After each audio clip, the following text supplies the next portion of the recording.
आता बघूया वजन म्हणजेच वस्तुमान.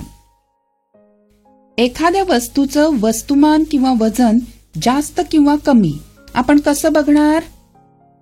छान, एका हातात एक वस्तू घ्या आणि दुसऱ्या हातात दुसरी वस्तू घ्या. जी वस्तू जास्त जड त्याचं वजन जास्त. आता असं हातात न घेता आपण पारड्याच्या सहाय्याने वजन मोजायचंय.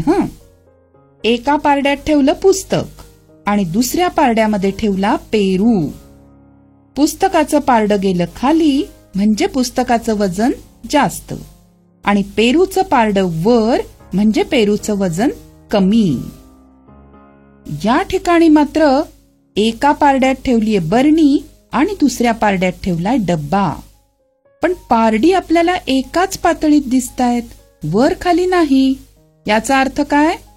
बरणी आणि डब्बा यांची वजनं सारखीच आहेत.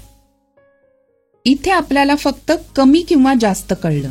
आता प्रत्यक्षात वजन किंवा वस्तुमान कसं बरं मोजूया?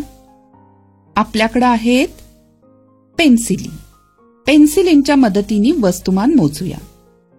या पारड्यात ठेवलं पुस्तक आणि या पारड्यामध्ये आपण पेन्सिली घालू.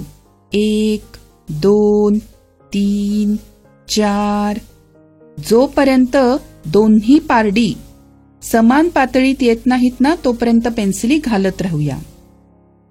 आणखीन 7, 8, 9, 10, 11, 12, 13, 14, 15.